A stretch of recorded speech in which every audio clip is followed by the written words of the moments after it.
मित्रमैत्रिणी, आज आपण व्यसनमुक्त भारत अभियानांतर्गत व्यसनमुक्तीबद्दल कार्यक्रम तर घेणारच आहोत, पण जे मुख्य वक्ते येणार आहेत तर ते येईपर्यंत मला तुमच्याशी संवाद साधायला खूप आवडेल. कारण असं समजलं की सायकोलॉजी डिपार्टमेंटचे पण स्टुडंट इथे आहेत. मानसशास्त्राचा अभ्यास करत असताना आपण एक उत्तम नागरिक म्हणून, जाणकार नागरिक म्हणून, एक सशक्त व्यक्तिमत्व म्हणून आपण समाजामधून काय घेतोय, काय घ्यायला पाहिजे, काय टेक्निक अवलंबल्या पाहिजे, आपल्या भावभावनांचं व्यवस्थापन आपल्याला करता येते का, या सगळ्या गोष्टींचा विचार व्हायला पाहिजे. पर्सनॅलिटी डेव्हलपमेंट मधले आपले 16 फॅक्टर आपण शिकतो मानसशास्त्रामध्ये. पर्सनॅलिटी डेव्हलपमेंट की ईड, इगो, सुपर इगो आणि कॉन्शियस, सबकॉन्शियस आणि अनकॉन्शियस, या 6 मनाच्या अवस्थांमधनं जी पर्सनॅलिटी डेव्हलपमेंट होत जाते. या पर्सनॅलिटीमध्ये भावभावनांचे स्थान कुठे आहे आणि आपल्याला आपल्या भावना ओळखता येतात का, भावना ज्या आपल्या वर्तनाला दिशा देत असतात.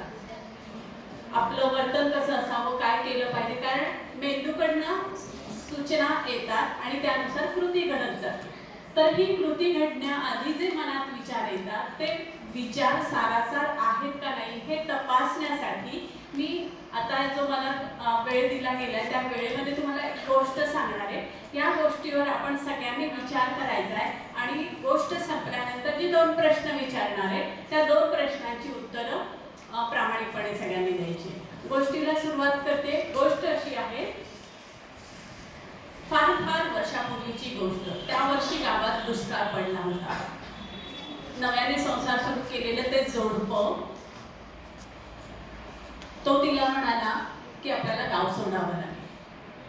तिने त्याच्याकडे पाहिलं, म्हणाली आणि रात्रभर तिच्या डोळ्याला डोळा लागला नाही. रात्रभर ती आपले सामान गोळा करत राहिली. आपल्या गाठीशी काही महत्वाच्या वस्तू असाव्यात असं तिला वाटलं आणि पहाटे ती उठली, गाठोडं बांधलं, तोही उठला आणि दिवस उगवतात दोघे जण शहराच्या दिशेकडे चालायला लागले.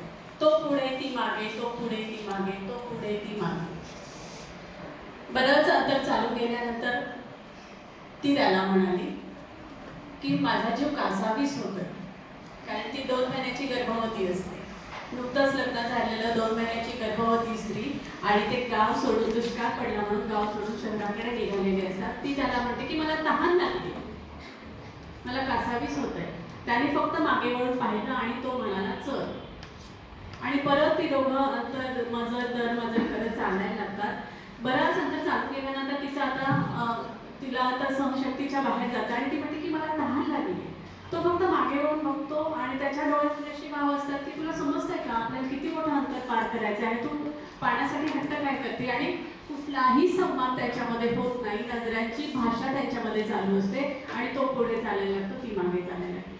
बरेच अंतर चालू केल्यानंतर एका टेकाडावर चालत असताना चढताना तिला दम लागायला लागतो आणि ती जोरात म्हणते की मला तहान लागली. आता मात्र तो मागेही वळून बघत नाही आणि तो तसं झप पावलं टाकत पुढे चालायला लागतो. ती आपल्या हातातलं गठुडं घेते, बटकन खाली टाकते आणि खाली बसते आणि मनाचा निश्चय करते की आता काही झालं तरी माझ्या तहानेची व्यवस्था मलाच करावी लागणार आहे. आणि ती तिथेच बसते त्याच्या पाठमोऱ्या आकृतीकडे बघत. तो तसा झप पुढे चालत राहतो. ती त्याच्या पाठमोऱ्या आकृतीकडे बघत राहते अगदी त्याचा ठिपका होईपर्यंत. आणि मग तिच्या मनामध्ये एक बंद सुरू होतो. वेगवेगळ्या भावनांचं, निराशेचं, पश्चातापाचं, दुःखाचं, सगळ्या मिश्र भावना तिच्यामध्ये तयार होतात आणि ती एक निश्चय करते आणि त्या दृढ निश्चयाने ती उठते, गठोड्यामध्ये असलेल्या तांब्या घेते आणि पाण्याचा शोध घेते. इकडे तिकडे बघते. दूर टेकड्यानं तिला टेकडीच्या त्या पलीकडच्या भागामध्ये थोडीशी हिरवळ दिसते. तिला जाणवतं की हिरवळ आहे म्हणजे इथे पाणी असणार. आणि मग तिथे जाते, ती बघते तर खरंच तिथे एक पाण्याचा छोटासा स्रोत असतो. ती वरचा कचरा काढते, पाणी घेते, तांब्या भरून पाणी पिते. येताना आपल्यासोबत पाण्याचा तांब्या पुन्हा भरून आणते आणि जिथे गठोडं ठेवलेले तिथे येऊन बसते. तिथे आल्यानंतर ती बघते की दिवस मावळत आलेला आहे आणि तिला जाणीव होते. मग आता कुठल्या भावना तिच्या मनात येतात, भीती, चिंता, काळजी, या भावना तिच्या मनामध्ये येतात. पण तिचा जो दृढ निश्चय असतो, तिचे जे विचार असतात त्या विचारांना सकारात्मक ठेवत ती काय करते, आपल्या गठुड्यामध्ये असलेलं तुळशीचं रोप काढते, ती ते बाजूला ठेवते आणि बायका म्हणले की बायकांकडे सगळं असतं, म्हणजे आपल्या पर्समध्ये जरी आपण पाहिलं तर अनेक वस्तू आपल्याला मिळतात. तर तिच्या गठुड्यामध्ये असणारा कापूस ती काढते, सरकी बाजूला करते, कापसाची वात वळते, पाण्यामध्ये कापूस बुडवते आणि ती वात लावते, जोशीला पाया पडते आणि मनात येणारे द्वंद्व ती त्या जोशीबरोबर बोलत राहते आणि दृढ निश्चय जो तिने केलेला असतो तो शेवटपर्यंत पाळण्याचा किंवा त्या निश्चयावर ठाम राहण्याचा पुन्हा एकदा निश्चय करते आणि आपलं जीवन मार्गक्रमण करत राहते. गोष्टीचा क्लायमॅक्स इथे संपतो. दुसरा क्लायमॅक्स, आज 20 वर्षानंतर तिने आपलं स्वतःचं साम्राज्य निर्माण केलेलं असतं. ती त्या साम्राज्याची राणी असते. तिचा मुलगा 20 वर्षाचा झालेला असतो आणि आज गावामध्ये सर्वांना स्नेहभोजनाचं आमंत्रण असतं आणि दवंडीच तशी पिटवली गेलेली असते की आज कोणाच्याही घरात चूल पेटणार नाही, कोणीही घरी स्वयंपाक करणार नाही, तर आपल्याला सगळ्यांना महालामध्ये जेवण आहे, मिष्टान्न भोजनाचं आमंत्रण आहे आणि सगळेजण लगबगीने कामाला लागलेले असतात आणि स्वयंपाकाची मोठमोठे चुली पेटलेले असतात, आदत चढलेलं असतं, सगळेजण कामाला लागलेले असतात. त्याच वेळेस गावामध्ये एक पांथरस्त येतो, एक वाटसरू येतो आणि तो बघायला लागतो. तर गावामध्ये लगबग दिसते. तो म्हणतो काय आहे गावामध्ये आज? तर तो म्हणतो की आज आमच्या राणी साहेबांनी महालामध्ये सगळ्यांना जेवणासाठी आमंत्रित केलेलं आहे. तो म्हणतो मला पाणी मिळेल का? तर म्हणे पाणीच काय, तुम्हाला अन्न सुद्धा मिळेल, आमची राणी तशी फार दयाळू, चला तुम्ही महालामध्ये चला. कारण गावामध्ये दवंडी पिटल्यामुळे आज कोणाच्याच घरात सगळ्यांच्या घरामध्ये शुकशुकाट आहे, सगळेजण महालामध्ये कामाला गेलेले, राणीच्या राजवाड्यात सगळेजण कामाला, त्यामुळे कोणाच्या घरात पाणी नाही, अन्न नाही, माणूसच शिल्लक नाही आहे घरामध्ये, सगळेजण महालात आहेत, चला तिकडे आपण जाऊया. राणीने जिथे महाल बांधलेला असतो, त्या सम्राज्ञीने जिथे महाल बांधलेला असतो, त्या टेकडीवर तिथे मधोमध एक चौकोनी हौद तिने बांधलेला असतो. त्या चौकोनी हौदाला चारही बाजूंनी तोट्या असतात आणि त्या हौदाजवळ उभा राहून राणी सगळा कारभार बघत असते की लोक कशी काम करतायत, लगबग कशी चालू आहे, स्वयंपाक कसा चालू आहे, लोकांना काही हवं नको ते सगळं बघत असते. आणि ती बघते की लांबून कुठेतरी 2 जण व्यक्ती आपल्याकडेच येतात. बघत असते जसजशी ती व्यक्ती हळूहळू तिच्याकडे यायला लागते तेव्हा तिच्या डोळ्यातले, तिच्या चेहऱ्यावरचे भाव बदलतात आणि तिच्या लक्षात येतं. जसजसे ते जवळ येतात मग तो गावकरी म्हणतो की राणी सरकार, आपल्या गावात हे वाटसरू आलेले आहेत आणि त्यांना मी तुमच्याकडे घेऊन आलेलो आहे कारण ते खूप तहानलेले, भुकेले आणि दुःखी दिसत आहे. राणी क्षणार्धात ओळखते हे दुसरं तिसरं कोणी नसून 20 वर्षापूर्वी आपल्याला सोडून गेलेला तो नवरा आहे. पण तो याचक असतो, तो मागणी करत असतो, तो काहीतरी मागत असतो म्हणून त्याची नजर खाली असते. तो डोळेवर करून वर बघतच नाही की कोण राणी कोण सम्राज्ञी, त्याची नजर खाली असते.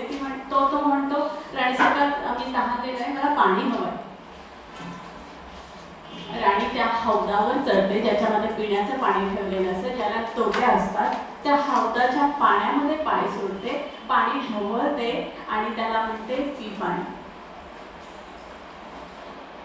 तुम्हाला पण असं झालं ना जसं मला झालं की असं कोणी कसं काय करू शकतं की जी दयाळू राणी आहे, जी कृपाशील आहे, जिने एवढं साम्राज्य निर्माण केलं, एवढ्या लोकांचं ती पालन पोषण करते आणि एका वाटसरूला ती पाय मिसळलेलं गढूळ पाणी प्यायला देते जेव्हा की तो याचक तहानलेला आहे, भुकेलेला आहे. तर हे दुसरं तिसरं काही नसून मानवी भावभावनांचा सगळा कल्लोळ आहे.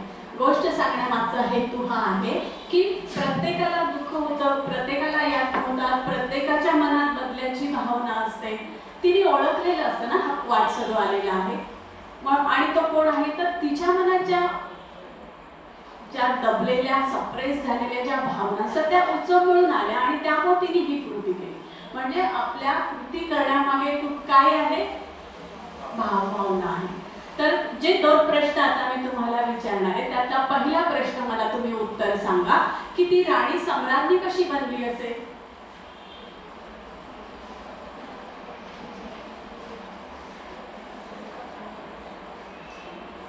एकाने तरी सांगा, राणी कशी बनली असेल? ती 2 महिन्याची गरोदर होती, तिला मुलगा झाला, मग तो राजा झाला, मग ती राणी झाली, असं वाटतंय का कोणाला? मग ती तिने एखाद्या राजाशी लग्न केलं असेल मग ती आपोआप राणी झाली, असं वाटतंय का? स्त्रियांच्या बाबतीत असंच म्हटलं जातं की कर्तृत्व विरुद्धत्व काही नाही, कोणाची तरी पत्नी झाली की ती आपोआप राणी होते, तर असं नाही. तर तिने कर्तृत्व सिद्ध केलं, म्हणजे तिला तहान लागली ही भावना तिने ओळखली, आपल्या शरीराची गरज तिने ओळखली आणि तिने ठामपणे जो निश्चय घेतला तिथे थांबली, पाण्याचा शोध लावला, पाणी पिली आणि दृढ निश्चयाने ती तिथे थांबली. त्यावेळेस तिने आपल्या गरुडाने जेव्हा कापूस काढला, सरकी बाजूला केली, तर ते सरकीचं बी तिने त्या मातीमध्ये रोवलं. आणि तुम्हाला माहिती आहे की कापसाला महाराष्ट्राचं सोनं म्हणतात, की अतिशय कमी पाण्यावर येणारं ते पीक आहे. तर अशा दुष्काळ वातावरणामध्ये थेंबभर पाण्याच्या पोषणावर ते बी रुजलं आणि त्या कापसाचं एका रोपाचं सगळ्या टेकडीवर तिने शेती केली. बी एकच लावलं, पण त्या एका बीपासून अनेक रोपं तयार झाली. आणि जेव्हा ती दिवा तुळशी पुढे लावायची तेव्हा आजूबाजूच्या पंचक्रोशीतली लोक रोज बघायची की इथे कोण आहे, रोज रात्री इथे दिवा लागलेला असतो, कोण असेल. मग लोक धीडसपणे आजूबाजूने फिरायची, मग हळूहळू ती जवळ आली, मग त्या सगळ्या लोकांना आपलंसं केलं, त्यांना काम दिलं. ते कापूस वेचण्याचं असेल, कापूस भिजण्याचं असेल, गाठी बांधून त्या कारखान्यापर्यंत नेण्याचं काय असेल ते असेल, पण तिने लीडरशिप घेतली. तिने कसलाही विचार न करता आपण जर आपलं अस्तित्व निर्माण करायचं असेल तर तिने धाडसाने जे निर्णय घेतले, म्हणजे तिने उद्वेग केला का काय माझ्या नशिबी नवरा आलाय, काय मला हे मिळालंय, माझ्या पाण्याची पण व्यवस्था नाही करू, असं ती काही म्हणाली नाही. तर तिने स्वतःचं कर्तृत्व सिद्ध केलं, कष्टाला पर्याय नाही हे तिने ओळखलं आणि आपलं साम्राज्य निर्माण केलं. पण माणूस आहे आणि त्याला सगळ्या भावभावना त्याच्या मनामध्ये येत असतात, तशीच तिच्यामध्ये सुद्धा बदला घेण्याची भावना आली आणि त्याला धडा शिकवण्यासाठी तिने पाण्यामध्ये पाय घुसवले. म्हणजे ही कशी आहे भावना? नॅचरल आहे. तर अशा नॅचरल नैसर्गिक भावना आपल्या मनामध्ये जेव्हा जेव्हा येतात, अशा या नैसर्गिक भावनांना चॅनलाइज करणं, त्यांना दिशा देणं हे आपल्याला जमलं पाहिजे. हीच या गोष्टीमध्ये आणखी दुसरा एक असा मेसेज जातो की जेव्हा आपण कुठला मोठा डिसिजन घेतो, लाईफ टाईमचा, जेव्हा आपल्या जीवनाचा महत्त्वाचा निर्णय जेव्हा आपण घेत असतो, त्यामध्ये संवाद होणं खूप महत्त्वाचं असतं. की मला काय वाटतंय, तुला काय वाटतंय, आपण काय केलं पाहिजे, आपण कसं केलं पाहिजे. तर हा संवाद होणं खूप महत्त्वाचं आहे, खास करून पती पत्नींच्या नात्यामध्ये.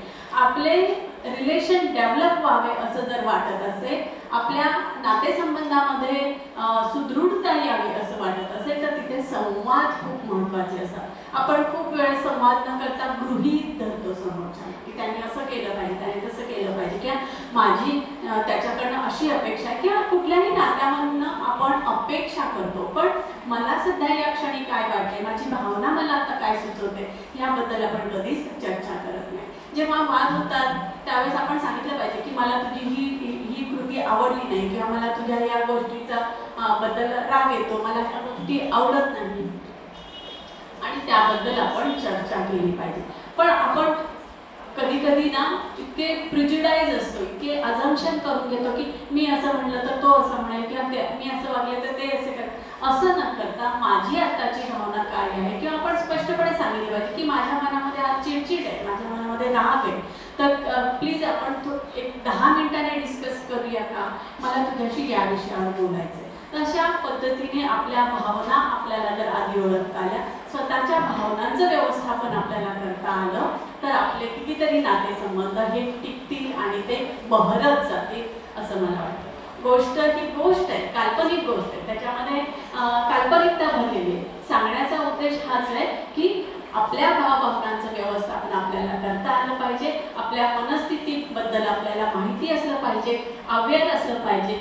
रेझिलियन्स हा शब्द ऐकलाय तुम्ही? रेझिलियन्स म्हणजे काय? तर आपल्या मनस्थितीत, आत्ताच्या परिस्थितीमध्ये आपली काय प्रतिक्रिया आहे, आपण काय आहोत याबद्दल आपण अवेअर असलं पाहिजे, त्यानुसार वर्तन केलं पाहिजे. नंतर त्याला सगळी कारणं जोडत बसण्यापेक्षा माइंडफुलनेस आपण असलं पाहिजे. मानसशास्त्रामध्ये अनेक अशा मनस्थितीबद्दलच्या थिअरीज आहेत ज्या आपण शिकून घेतल्या पाहिजे. CBT, REBT, त्याच्यानंतर पर्सनॅलिटी डेव्हलपमेंटच्या काही थिअरीज आहेत. माइंडफुलनेस सारखी थिअरी आहे की सजगतेचं भान आपल्याला असलं पाहिजे की मी काय करायला पाहिजे, मी कुठे जाणार आहे, माझे ध्येय काय आहे, छोटे छोटे गोल सेट करणं आणि त्या गोलनुसार आपण मार्गक्रमण करणं हे आपल्याकडनं झालं पाहिजे. रेझिलियन्सनुसारच आणि माइंडफुलनेस थेरपीनुसारच आणखीन एक थेरपी आपल्या मानसशास्त्रामध्ये वापरली जाते आणि खास करून मॅनेजमेंटच्या विद्यार्थ्यांना ती शिकवली जाते आणि त्याचा जर आपण विचार केला तर आपलं व्यक्तिमत्व हे प्रगल्भ व्यक्तिमत्व बनू शकतं. ती थिअरी आहे सॉट ॲनालिसिस. माहिती आहे तुम्हाला? येस, सॉट analysis. My strength, my weakness, my opportunity आणि माय थ्रेट्स. म्हणजे आपल्यामध्ये काय गुण दोष आहे, आपल्यामधले पॉझिटिव्ह पॉईंट्स कुठले आहेत, आपल्यामधले गुण काय आहेत आणि या गुणदोषांना स्वीकारून मार्गक्रमण करत असताना, अचिव्हमेंट करत असताना कुठल्या संधी आपल्याला आहेत, ही संधी स्वीकारत असताना काय धोके असू शकतात आणि ही संधी आपल्याला पुढे नेण्यासाठी आपले कुठले गुण आपल्याला मदत करू शकतात, ह्या सगळ्यांचं अवलंबन स्वतः आपण केलं पाहिजे. आणि आधी स्वतःला ओळखा, मग समोरच्याला चॅलेंज द्या किंवा समोरच्याशी भिडा. हेच या माझ्या वक्तव्यातनं आपल्याला सूचित करायचं आहे. आपण सगळ्यांनी शांतपणे ही गोष्ट ऐकून घेतली आणि आपला हा सगळा वेळ विचार करण्यासाठी सत्कारणी लावला. आपल्या सगळ्यांचे खूप खूप धन्यवाद.